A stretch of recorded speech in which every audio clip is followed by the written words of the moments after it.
Hey guys, I'm back for another video, and welcome to the top 5 hardest maps in Call of Duty Zombies. I wouldn't say these maps are bad, it's just that it takes quite a long time to get into the swing of things, quite a lot longer than the other maps, and they screw you over in more ways than one. I cannot stress enough that this is a personal list, and that if you do not agree with me, it does not deserve a dislike. Just go in the comments below and state your top 5 hardest maps, and we could get a whole discussion going. So, let's go. And here we are in Black Ops 2 Transit, the first map introduced into the game, and hated upon by pretty much the entire Zombies community for its terrible buildables, its busts, the fog, denizens, and many more. Transit was the first map to introduce a moving bus, and it is by far the biggest map in all of Call of Duty history. Now, although this sounds like a good thing, it is not. It is very annoying to go from one side of the map to the other, especially when the perks are spread out the way they are. The bus in this game drives in a big circle between 5 stations: the bus depot, the diner, the farm, the power station, and the town, each of which having their own perk. And of course, they had to put Juggernog all the way at the end of the map. So by default, you have to wait like 10 minutes just to get it. And if you don't want to use the bus, then you're gonna have to walk. And if you walk into the fog, you will be instantly attacked by denizens, which relentlessly scratch at your face, and they will most likely kill you. And if that wasn't enough for you, the entire map is covered in fire and lava, which will obviously hurt the player upon impact. And it also has the strange ability to make zombies light on fire and explode when you kill them, which also does additional damage, meaning that if a zombie is within 2 feet of you when they die, there's a good chance that it will damage you pretty badly. Among other things is the power switch being a buildable inside of a shed at the power station, and it takes a good 2-3 minutes just to turn on the power, which releases the boss. That's right, there's a boss on this map, and it's called the Avogadro, which is an electrical being that will shoot lightning bolts at you and takes 3 knives to the chest to kill, but it could very well jeopardize your game. If you guys haven't realized yet, everything that is important in this map is a buildable, including the Pack-a-Punch machine. So once you finally get there, which takes a good 10 minutes of effort because you have to put a turbine down at the power station, and then it will open a door in the town behind 2 safes that you gotta blow up. So once you finally get down there, you have to construct the Pack-a-Punch machine while defending yourself against a gigantic horde of zombies. So once you finally build the Pack-a-Punch machine, you can get your upgraded gun. Now, as bad as all this sounds, it's really just a memorizing process, and then once you have it all down, it becomes quite easy, mainly because the whole map is quite open. So once you get past all the complications, then you can get pretty far on this map, which is why I think it deserves number 5 on this list.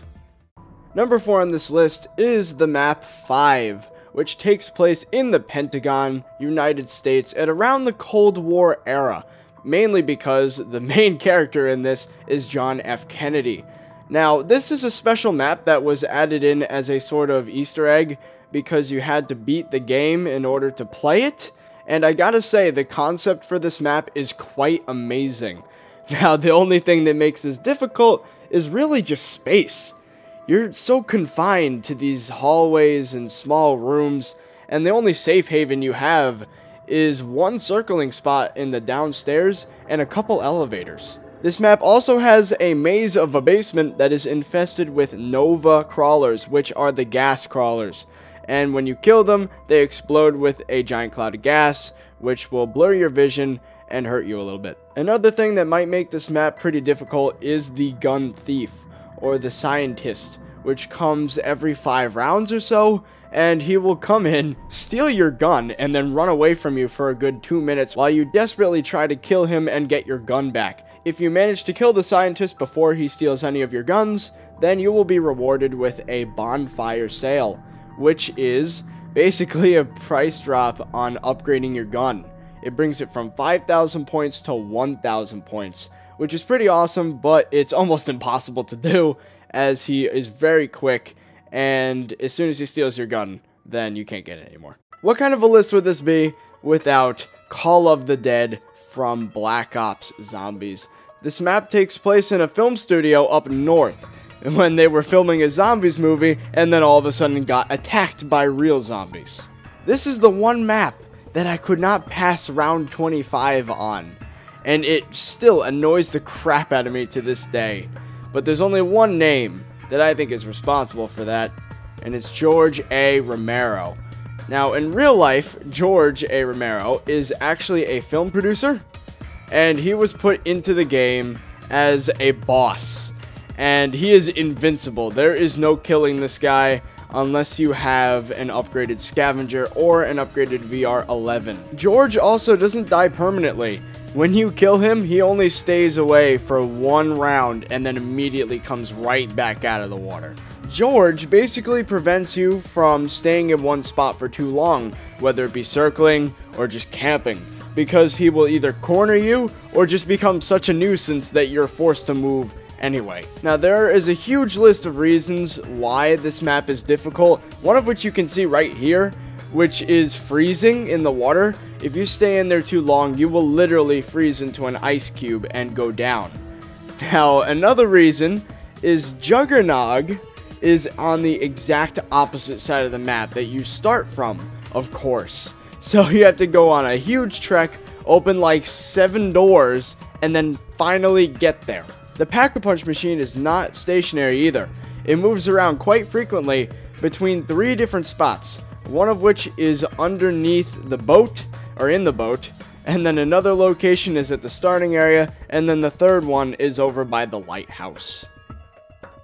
And here we are at the number 2 spot, taken by Moon from Black Ops. Now, this map doesn't even start out on the moon, actually. You start out at a military outpost on Earth.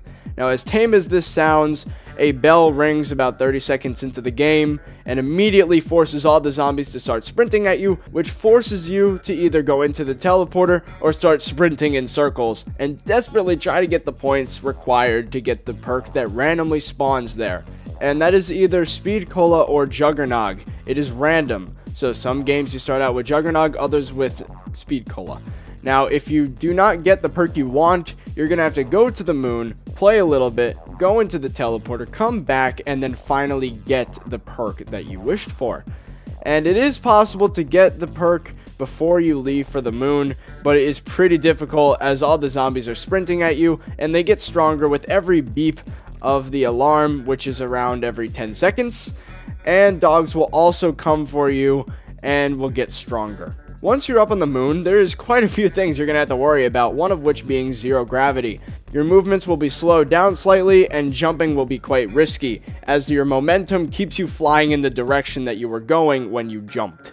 Usually this leads you into a group of zombies and kills you.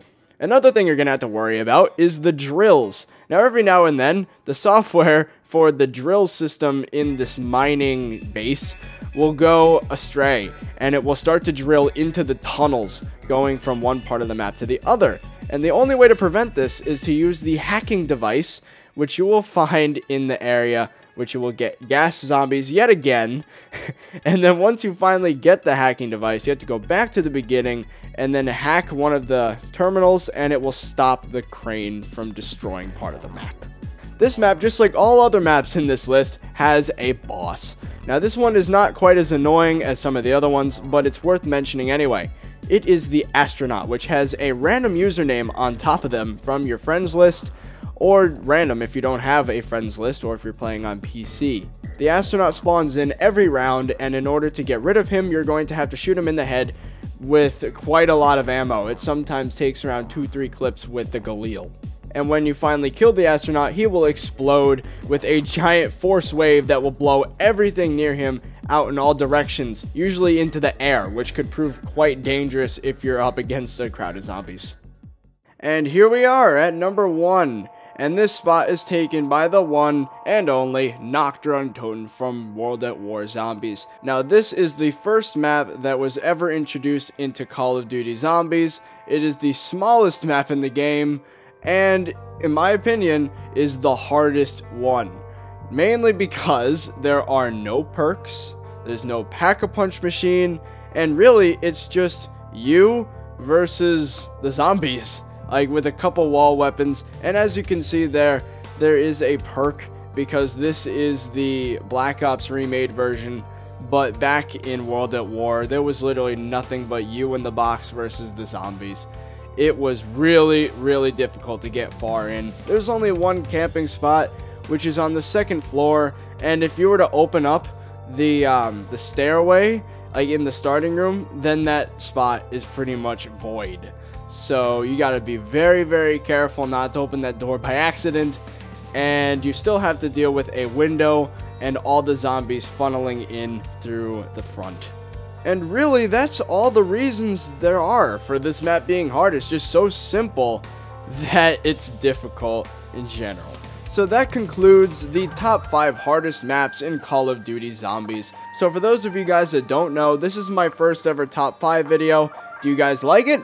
If you do, then make sure to like the video and to put in the comments down below what your hardest map was when you were playing this game. So that's really all there is to it. So I hope you guys enjoyed, and I'll see you guys later.